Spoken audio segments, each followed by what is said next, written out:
बिस्मिल्लाहिर्रहमानिर्रहीम। अस्सलाम वालेकुम नाज़रीन, मैं हूँ महरीन सब्तैन और देख रहे हैं आप मेरा यूट्यूब चैनल।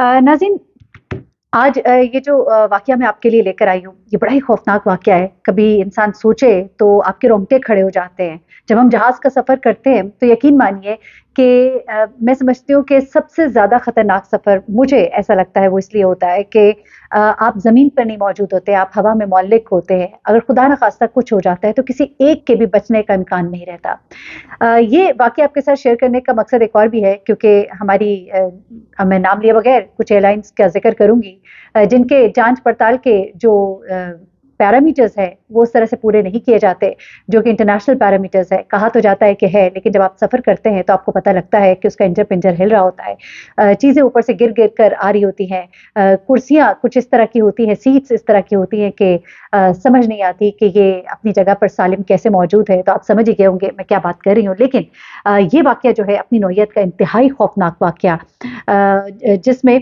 ये जहाज़ जब हवा में इंतहाई बुलंदी पर था और अपनी तेज़ तरीन स्पीड पर था, एक ऐसा खौफ़नाक वाक़या इसमें पेश आया है कि आप उसके बारे में सोच भी नहीं सकते, गुमान भी नहीं कर सकते। ऐसा आप फ़िल्मों के अंदर देखते होंगे लेकिन असल लाइफ़ में इस तरह का तजुर्बा नहीं होता। अलोहा एयरलाइन जो है जिसका बोइंग 737 है, हवाई के एयरपोर्ट से होनोलुलु बैनुल-अक़वामी हवाई अड्डे के लिए दोपहर को कोई 1:25 पर ये उड़ान भरता है। अच्छा, अब किसी भी किस्म की हंगामी सूरत-ए-हाल के लिए डिसाइड किया गया था कि इस जहाज़ को माऊ एयरपोर्ट पर उतरना था, जो इसका मुतबादिल एयरपोर्ट था। अच्छा, दोनों जज़ीरों के दरमियान जो इसने ट्रैवलिंग करनी थी, तकरीबन 35 मिनट की परवाज़ थी, जिसमें ज़्यादातर वक़्त टेक ऑफ और लैंडिंग में गुज़रना था। अच्छा, बहुत ही कम वक़्त के लिए तैयारे को अपनी मिसाली बुलंदी पर परवाज़ करना था। ये सब कुछ मैं क्यों बता रही हूँ? मैं इसलिए बता रही हूँ कि कोई बहुत लंबी परवाज़ नहीं थी। ये कोई ऐसी परवाज़ नहीं थी कि घंटों पे मुहित हो, यहाँ तो दिनों की परवाज़ होती है। ना ही कोई ऐसी परवाज़ थी कि जिसमें मौसम नाखुशगवार हो, ना ही कोई ऐसी परवाज़ थी जिसमें कोई बहुत तेज़ स्पीड तैयारे की थी। एक मिसाली बुलंदी पर इसने परवाज़ करना था। अच्छा, उस दिन मौसम भी मामूल के मुताबिक था, खुशगवार था और कुछ सयाहों के लिए ये एक नया और बड़े खूबसूरत नज़ारा था। अब इस जहाज़ के साथ जो हादसा पेश आया, उसकी जो रिपोर्ट पेश की गई है, 2 हीरो जो निकल कर सामने आए, उन 2 हीरोज़ ने किस तरह से बहुत सी ज़िंदगियाँ बचाईं और किस तरह से कुछ ज़िंदगियाँ जो आँखों के सामने पलक झपकते में ख़त्म हो गई। वो क्या था सब मंज़र, वो क्या था उसका आँखों देखा हाल जो है 2 मुसाफ़िर जो इस तैयारे के थे उन्होंने बताया और 2 जो इस तैयारे के हीरोज़ थे उनके बारे में भी इन्हीं 2 मुसाफ़िरों ने बताया। अच्छा, वो बताते हैं कि उस दिन मौसम जो है मामूल के मुताबिक खुशगवार था और हवाई जज़ाहिर में लोग जो है ट्रैवलिंग कर रहे थे, वहाँ जाना चाह रहे थे। तैयारे के चीफ़ पायलट जो थे उनकी उम्र तकरीबन 44 ईयर्स थी और 11 साल का उनका तजुर्बा था। ये भी बातें आपको इसलिए बता रही हूँ कि ऐसा नहीं था कि कोई पायलट जो है ना तजर्बाकार था, 11 साल का तजर्बा था, 8,000 घंटे की वो परवाज़ का तजर्बा हासिल कर चुके थे और इससे पहले वो बोइंग 737 को उड़ाते हुए उनका जो है 6,700 घंटे जो है इनके पूरे हुए थे। तो एक बड़े ही तजर्बाकार पायलट थे। तो उसके बाद जो फर्स्ट ऑफिसर थे वो भी 37 ईयर्स के थे और उन्हें मिमी के नाम से जाना जाता है और यही वो 2 हीरोज़ थे जिन्होंने ये ज़िंदगियाँ बचाई, किस तरह से बचाई। अच्छा, इन्हें भी 8,000 घंटों का तजुर्बा था, जिनमें से 3,500 घंटे उन्होंने भी बोइंग 737 जो है उसकी परवाज़ की थी। अब होता क्या है कि मौसम साफ़ है और टेक ऑफ और हैंडलिंग की ज़िम्मेदारी जो है फर्स्ट ऑफिसर को दी जाती है और जो कैप्टन रॉबर्ट होते हैं, जो कि इसके मेन पायलट होते हैं, वो एयर ट्रैफिक कंट्रोलर से राब्ते कर रहे होते हैं और दीगर मामूल के काम कर रहे होते हैं। अब परवाज़ का वक़्त जो है वो बहुत ही कम था, कोई लंबी परवाज़ नहीं थी। जैसे ही तैयारा अपनी मिसाली बुलंदी पर यानी कि जिस बुलंदी तक एक्सट्रीम तक उसने पहुँचना था वो पहुँचता है और अब सुनिएगा ज़रा, जो फ़िज़ाई मेज़बान यानी कि जो आपकी होस्टेस होती हैं या आपके जो बर्सर होते हैं, वो अब मेहमानों को मशरूबात पेश कर रहे थे और उनमें से एक खातून जो है यानी कि जो होस्टेस है, उन्होंने मुसाफ़िरों को मशरूबात पेश करना शुरू किए। अच्छा, अब ये वो वक़्त था जब तैयारा अपनी लैंडिंग के करीब था और ये आखिरी बार मशरूबात जो है वो सर्व किए जा रहे थे। ये एक रिपोर्ट जो है नेशनल ट्रांसपोर्ट सेफ्टी बोर्ड को पेश की गई है और इस रिपोर्ट में जो तफ़सीलात दी गई वो ज़रा सुनिएगा। इसी में एक एरोस्पेस इंजीनियर थे विलियम और उनकी अहलिया थी जो अपनी शादी की 21वीं सालगिरह मनाने के लिए जा रहे थे और जॉय जो है वो खिड़की के पास दूसरी कतार में बैठी थी। अब वो बाहर देख रही थी। ये उन्हीं की ज़ुबानी कुछ चीज़ें आपको बताती हूँ। 58 साला जो फ़िज़ाई मेज़बान थे और 37 साल से वो एयरलाइन के साथ काम करती रही थी। वो अपने करीबी हल्के में सीबी के नाम से जानी जाती थी। अब क्या होता है जनाब कि ये क्लारा जो कि 37 ईयर्स ओल्ड थी, ये लोगों को मशरूबात पेश कर रही थी कि अचानक ही एक ज़ोरदार धमाका होता है। जहाज की पिछली तरफ 2 एयर होस्टेसेस मौजूद थी, लेकिन वो अपनी सीट पे बैठी हुई थी और सिर्फ क्लारा थी जो उस वक़्त जो है लोगों को सर्व कर रही थी। अच्छा, जहाज के बारे में अभी ऐलान हुआ था कि थोड़ी देर में लैंड कर जाएगा और आखिरी बार मशरूबात पेश किए जा रहे हैं कि एकदम से जोरदार धमाका होता है और जहाज का जो ऊपर का हिस्सा है वो उड़ जाता है। जी हाँ, जहाज का ऊपर का हिस्सा एक धमाके से उड़ जाता है और क्लारा 37-year-old ए होस्टेस जो कि उस वक्त लोगों को सर्व कर रही होती है, वो लोगों की आंखों के सामने देखते ही देखते जहाज से उड़ती हुई बाहर गिर जाती है।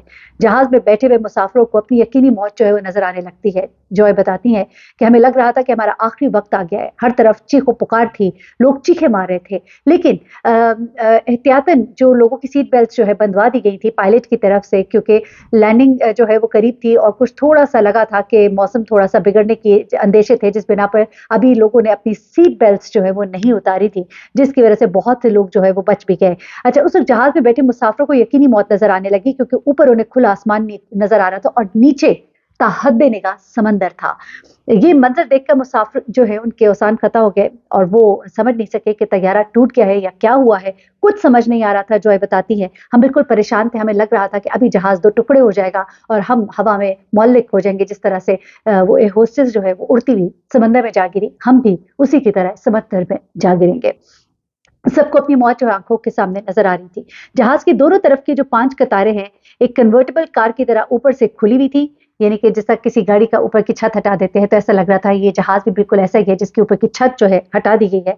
और उसके बाद वो कहते हैं कि तैयारा चूंकि अपनी मामूल की रफ्तार से उड़ रहा था, समंदरी तूफान के बायस चलने वाली जो हवाएं हैं उनका भी सामना था और ऊपर से वो इतनी ज्यादा बुलंदी पर था जहाँ पे ऑक्सीजन की सतह जो है वो बहुत कम हो जाती है।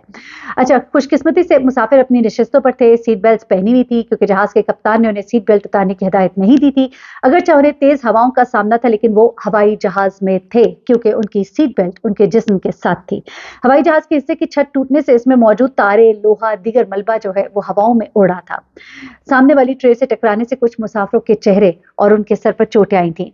पतली सी सीट बेल्ट जो है मुसाफिरों की जिंदगी और मौत के दरमियान एक मुहाफिज की तरह खड़ी थी। जी हाँ, वो एक सीट बेल्ट जिसे हम इग्नोर कर देते हैं, जैसे तैयारा टेक ऑफ करता है हम उसे उतार के परे फेंकते हैं, वही सीट बेल्ट जो उन्होंने उस वक्त नहीं उतारी थी वो उनकी मुहाफिज बनी हुई थी। एक होस्टेस के सर में शदीद चोट लगी थी जबकि तीसरी फिजाई मेजबान जो है मुसाफिरों को अपनी सीट बेल्ट बांधने और सब्र करने की मुसलसल चीख चीख कर हदायत कर रही थी।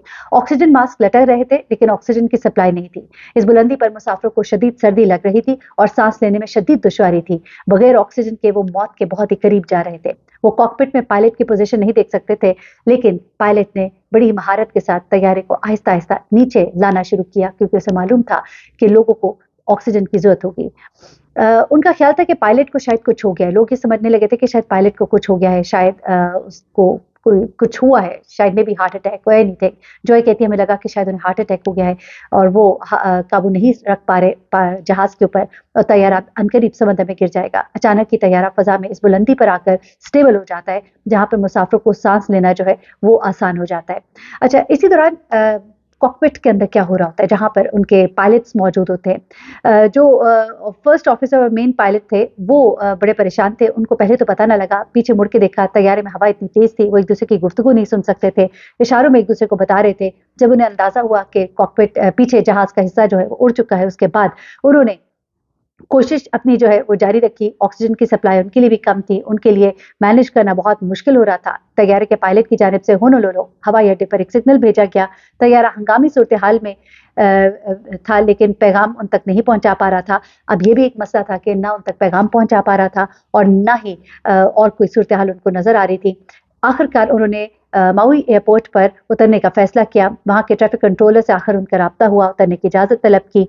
अब मसला ये था कि हवाएं बहुत तेज थी और मुसाफिर और अमले के अरकान से इंटरकॉम या पब्लिक अनाउंसमेंट के जरिए राब्ता भी नहीं हो पा रहा था, कुछ भी वो नहीं कर पा रहे थे। अलबत्ता हवाई अड्डे पर कोई एम्बुलेंस मौजूद नहीं थी, तिब्बी खदमात उस वक्त दस्तियाब नहीं थी इमरजेंसी में और तेज हवाओं के साथ उन्हें 3000 मीटर के 2 पहाड़ों के दरमियान तैयारे को रनवे पर उतारने का एक बड़े खौफनाक चैलेंज था और जरा सी गलती से तैयारा जो है नीचे समंदर में जा सकता था। लैंडिंग के वक्त हवाई जहाज की रफ्तार और हवा का वजन, हवाई जहाज का वजन, ईंधन, कार्गो का वजन, मुसाफिरों की तादाद वगैरह, ये सब कुछ जो है ये बड़ी इंपॉर्टेंट थे और 2 पहाड़ों के दरमियान जो मुख्तसर सा फासला था उसमें ये बड़ा ही खौफनाक था इस बड़े जहाज को उतारना। उसके बाद तेज हवाओं के दरमियान हवाई जहाज की रफ्तार जो है उसे नीचे लाया गया اور بڑی مشکل سے محفوظ لینڈنگ کو پاسبل بنایا گیا. یہ دو جو تھے ان کے بہادر پائلٹس تھے. جیسے پائلٹ کو رن وے نظر آیا اسے فوراً ہی سامنے کے لینڈنگ گیئر کو نیچے کرنے کے لیے بٹن دبایا. پائلٹ نے دیکھا کہ بائیں اور دائیں طرف کے پہیے کھل گئے لیکن اگلا پہیہ بھی نہیں کھل رہا تھا. یعنی گویا ایک اور مصیبت ان کے سامنے کھڑی تھی. عام حالات میں ایسا ہونے پر ہوائی جہاز ایئر ٹریفک کنٹرول کے گرد چکر لگاتا ہے لیکن اب ان کے پاس یہ پاسبلٹی بھی نہیں تھی. اگلے پہیے کھلے ہیں یا نہیں لیکن اس پرواز کے لیے ایسا کرنا ممکن نہیں تھا. یہ اس کو اڑا نہیں سکتے تھے چاہے پہیے کھلے نہ کھلے. ان حالات میں اگر طیارہ گر گیا تو اس کا اگلا حصہ زمین سے ٹکرانے کا اندیشہ تھا جس سے آگ لگنے کا بھی ڈر موجود تھا. اب پائلٹ جو ہے اور عملہ جو ہے انہوں نے لوگوں کی جانوں کو بھی بچانا تھا. کمیونیکیشن کا نظام خراب ہو چکا تھا. اگلا پہیہ نہیں کھل رہا تھا. اس لیے پائلٹ کو اگلے پہیے کھلنے کا کوئی اشارہ نہ ملنے کے باوجود جو ہے جہاز کو اتارنا تھا لیکن اسے نہیں معلوم تھا کہ خوش قسمتی سے اگلا پہیہ جو ہے کھل چکا تھا. کمیونیکیشن نہیں ہو پا رہی تھی. پتہ نہیں لگ پا رہا تھا کہ پہیہ کھلا ہے کہ نہیں. ان کے ذہن میں یہی تھا کہ پہیہ نہیں کھلا اور ان کو ایسی لینڈنگ کرنی پڑے گی. اسی دوران جہاز کافی حد تک نیچے آ چکا تھا. ہوائی اڈے پر ہوا کا دباؤ بھی مستحکم تھا اور یوں انہوں نے اس کو اتارا اور حادثے میں 8 مسافر شدید زخمی ہوئے اور کلارا بیل جو ہے اس کی لاش کبھی بھی نہ مل سکی. اپنی زندگی کا زیادہ تر حصہ ہوائی کے جزائر اور سمندر کے درمیان گزارنے والی یہ ہوسٹس جو ہے وہ بحر الکاہل میں کہیں ڈوب کر ہلاک ہو گئی اور کوسٹ گارڈز نے ڈھونڈنے کی بہت کوشش کی لیکن ان کی لاش جو ہے کبھی بھی نہ ملی.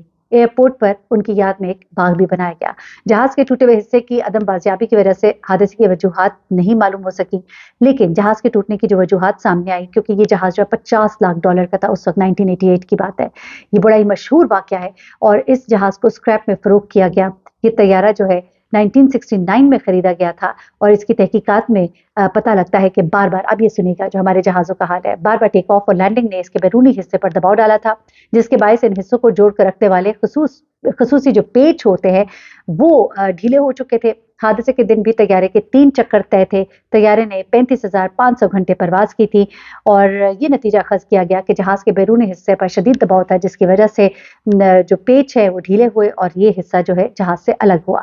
اور اب ظاہر سی بات ہے بمپر سے بمپر تک جانچ کی ضرورت ہوتی ہے ایک طیارے کو اور یہ جانچ کے پیرامیٹرز جب پورے نہیں کیے جاتے تو اس طرح کے خوفناک حادثے ہوتے ہیں.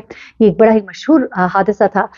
ایک لیٹسٹ میں نے ٹریولنگ کی ایک بڑی ہی مشہور ایئر لائن پر اور اس کی حالت دیکھ کر مجھے بڑا ہی ایک دل کو دھڑکا سا لگا تو میں نے کہا کہ یہ واقعہ میں آپ کے ساتھ شیئر کروں. اپنا بہت خیال رکھیے گا. دعا میں یاد رکھیے گا. اللہ حافظ.